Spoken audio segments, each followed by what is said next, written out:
Alô, turma. Nessa terceira parte, veremos agora as aplicações de pilhas.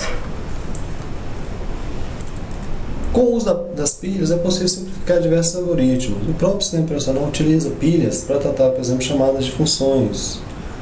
Uma outra aplicação comum, por exemplo, de pilha é na avaliação de expressões e de parênteses.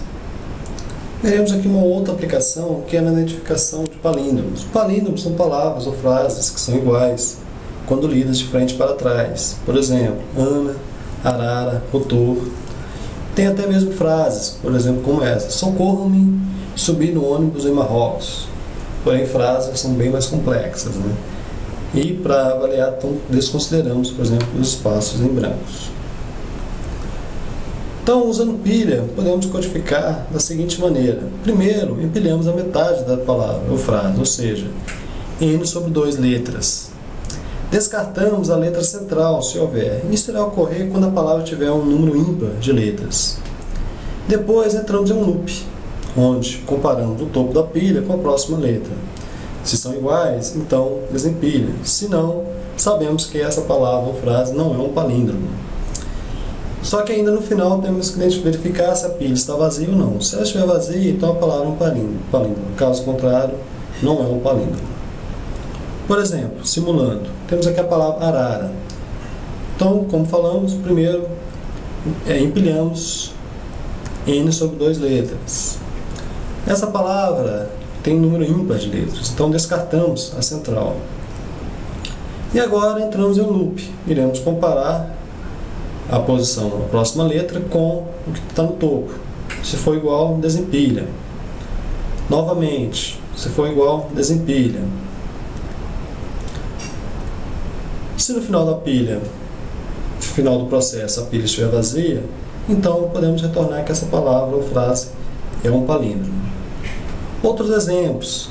Pilhas podem ser utilizados também para verificar se os parênteses em uma expressão está balanceado, ou seja, se a minha expressão é válida, se todos os parênteses que foram abertos foram fechados.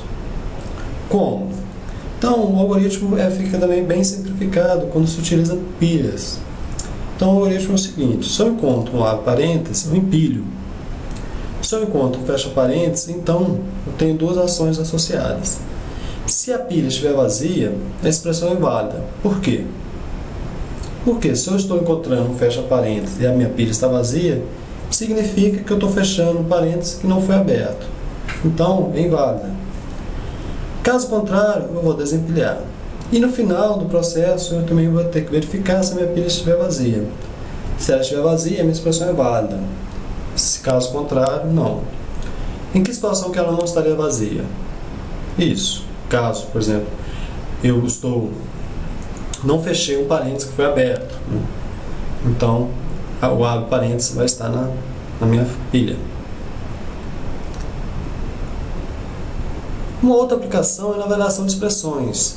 Para isso, vamos ver primeiro algumas notações de expressões. A mais comum, aquela que usamos desde lá do primário, é a infixa. Nesta, os operadores ficam entre os operandos. Contudo, essa notação requer a criação de algumas regras para resolver conflitos, como esse apresentado neste slide. Como decidir se efetuamos a multiplicação ou adição, ou seja, somamos 4 mais 6 e depois multiplicamos por 8, ou multiplicamos 6 por 8 e adicionamos por 4. Então, a gente sabe resolver isso porque existem regras que diz, por exemplo, que a multiplicação precede a adição. Então, multiplico 6 por 8, depois adiciona 4. 6 vezes 8, 48, mais 4, 52. Além das regras de operadores, ainda temos também precedências, como precedência de parênteses. Então, se eu quero somar, primeiro eu colocaria a expressão 4 mais 6 entre parênteses, aí forçaria que a soma fosse executada primeiro. Então, é fácil observar que, devido a essas regras, o algoritmo para avaliar expressões na notação fixa não é muito trivial. Existe uma notação que elimina a necessidade dessas regras, que é a notação polonesa, dado que foi um polonês que inventou. Não é muito usado na matemática convencional, mas é muito utilizado na ciência da computação devido à sua simplicidade. Então temos aqui as três notações, que é a notação fixa, onde eu tenho os operadores entre os operandos, a pós-fixa, onde eu tenho os operadores após os operandos, e a pré-fixa, onde eu tenho os operadores antes dos operandos. A mais comum, mais utilizada é a pós-fixa, ou também conhecida como polonesa reversa. Até mesmo a calculadora HP, que é uma calculadora que há uns 4 anos atrás todo engenheiro tinha, hoje em dia com celulares e notebooks, está entrando um pouco em desuso, mas a HP ainda é bastante utilizada. E até mesmo algumas linguagens de programação, como Scheme e Lisp.